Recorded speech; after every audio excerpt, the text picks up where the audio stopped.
그거 아세요? 특발성 폐섬유증은 원인을 알 수 없습니다. 건강하게 살던 사람이 갑자기 이 병에 걸리기도 하고 의학적으로 뚜렷한 답이 없어 환자와 보호자분들은 더더욱 막막하죠. 그래서 많은 분들이 결국 방법이 없다면 그냥 포기해야겠다라는 절망적인 생각과 마주하게 됩니다. 하지만 한의학에서는 이 특발성을 조금 다르게 해석하고 있습니다. 오늘은 한의학에서 바라보는 관점과 치료 가능성에 대해서 말씀드리려고 합니다.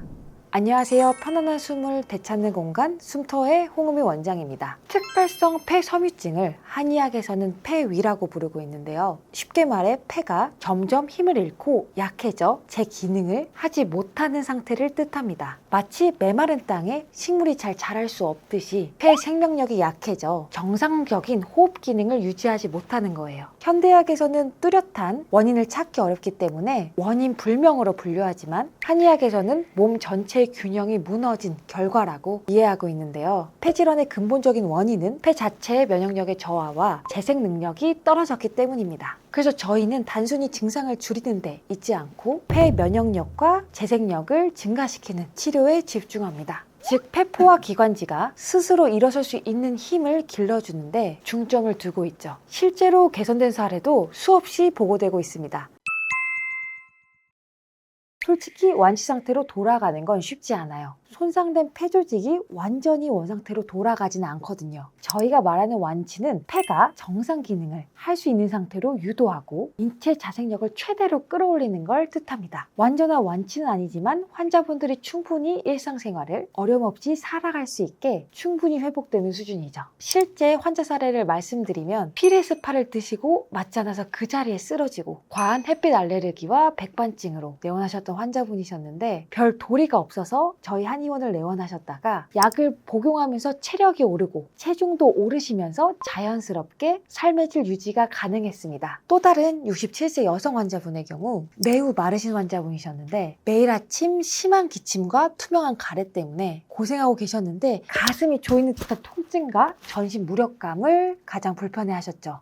하지만 저희 치료와 추천해드린 식단과 함께 하시다 보니까 체중은 자연스럽게 오르시고 입맛도 좋아지시면서 3달쯤에는 체력이 안정되기 시작하셨습니다. 그 다음부터 기침이 사라지면서 마음이 안정되니 자연스럽게 기침도 좋아지시고 6개월쯤에는 자발적으로 졸업을 하시게 되었습니다. 물론 모든 환자들이 똑같이 회복되는 건 아니에요. 특히 폐섬유증 환자분들을 보면 건장하신 분들인데도 갑작스런 체력 저하와 최근에 과로 후에 혀가 갑작스런 백태도 끼고 손 발끝도 각질이 많이 생기면서 혈액순환이 많이 떨어지시는 분들이 많았죠. 하지만 생활을 안정적으로 이어갈 만큼 충분한 회복은 가능합니다. 한의학에서는 이런 거를 부정거사라고 해서 몸의 정기를 보하고 나쁜 기운을 몰아낸다는 치료 원칙을 가지고 있거든요. 중요한 건 희망을 잃지 않고 꾸준히 치료를 하는 거예요. 한의학적 치료를 받으시면 단계적으로 몸이 변화되시는 걸 느낄 수 있어요. 첫 번째로 처음에는 치료 의지와 심리적 안정이 찾아옵니다. 이게 치료에 있어서 정말 중요한 거거든요. 환자분이 궁금한 것들이 천천히 해결되고 자기 상태 파악만으로도 불안정에서 오는 숨가쁨은 사라지게 되죠. 자율신경계에서 호흡이 차지하는 부분이 있기 때문에 이 부분도 절대 무시하실 수 없어요. 두 번째로는 몸의 변화로는 가장 간단한 기침과 가래부터 완화됩니다. 초반 3일에는 증상을 확 잡아줄 수 있는 증상 완화약부터 시작하는데요. 특발성 폐섬유증 환자분들이 가장 힘들어하는 마른 기침이 점차 줄어들게 될 거예요. 그래서 치료 시작 후 2, 3주부터는 주무실 때 힘들었던 마른 기침이 점점 줄어들기 시작해요. 세 번째로는 호흡곤란의 개선입니다. 계단을 오르거나 조금만 빨리 움직이더라도 숨이 차던 것이 점점 나아지기 시작합니다. 치료 2, 3개월 정도만 돼도 예전보다 숨쉬기 훨씬 편해졌다고 느끼실 거예요. 네 번째로는 전신 컨디션의 회복입니다. 특발성 폐섬유증으로 인해 호흡으로 인한 기초대사량이 확 증가되면서 체중 저하, 약물로 인한 컨디션 저하가 가장 흔하게 일어나는데요. 위장 기능을 강화시키고 고영양 한약을 선별해서 넣어드려 전반적인 몸의 컨디션을 강화시켜드립니다. 환자분들이 입맛이 돌아왔다, 기운이 생겼다 라고 하는 시기가 바로 이때부터예요. 따뜻한 생강차를 같이 곁들이시면 체중 증가와 기관지 염증 완화에도 도움이 됩니다. 다섯 번째로는 전반적인 체력과 활력의 증진입니다. 원인입니다. 숨쉬기가 편해지고 기침이 완화되면서 일상생활하는데 자신감이 생기시거든요. 외출하는 것도 무섭지 않다고 말씀하시는 분들이 많아요. 이 모든 게 합쳐지면 몸이 좋아지면서 내가 조금씩 좋아지고 있구나 하는 희망을 갖게 계시거든요. 이런 심리적 변화도 치료의 중요한 포인트예요. 물론 이런 변화가 하루아침에 일어나는 건 아닙니다. 하지만 꾸준히 치료받으신다면 점진적인 개선과 활력을 경험하실 수 있을 겁니다.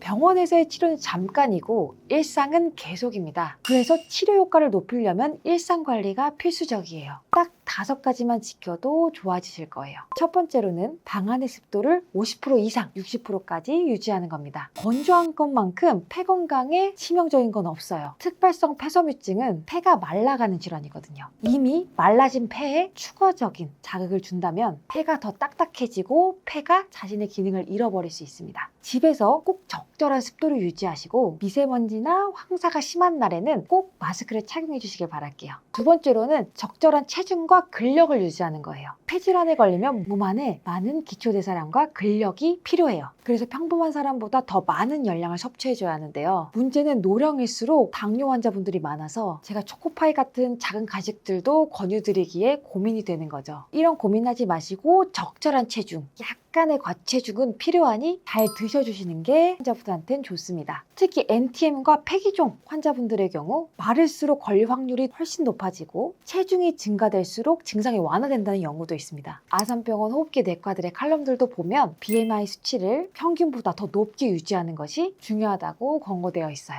세 번째로는 감염 예방입니다. 폐기종 환자분들은 방어막이 사라지면서 감염 위험에 처해져 있는데요. 가벼운 감기도 확 나빠지는 치명적인 위험이 될 수 있어요. 잘 낫지를 않거든요. 이때 증상이 악화되면 의지랑 몸 상태도 꺾일 수가 있으니 각별한 주의가 필요합니다. 꼭 외출할 때 마스크 쓰시고 외출 후에는 손 닦기 등의 감염 관리를 주의하시기 바랍니다. 네 번째는 식생활과 온도 관리입니다. 따뜻한 성질의 약과 음식은요, 몸의 전반적인 순환을 도와줘요. 반대로 맵고 자극적인 음식들은 기관지의 자극과 염증을 유발하니 피하시는 게 좋습니다. 다섯 번째는 진짜 중요한 스트레스 관리입니다. 만병의 근원이 스트레스라는 말이 있듯이 스트레스는 면역력을 떨어뜨릴 뿐만 아니라 자율신경계의 불균형을 유발시켜 숨쉬기가 더 불편하고 불안함이 가중됩니다. 그래서 날마다 적절한 운동도 너무 필요합니다. 이때 자신에게 맞게 숨이 딱 찰 정도의 운동을 하시는 것이 중요하며 매일 10분이라도 조금씩 꾸준히 하는 것이 중요합니다. 물론 이 모든 것을 병행하고 있어도 질병이 계속 진행된다면 전문의와의 상담이 필요합니다.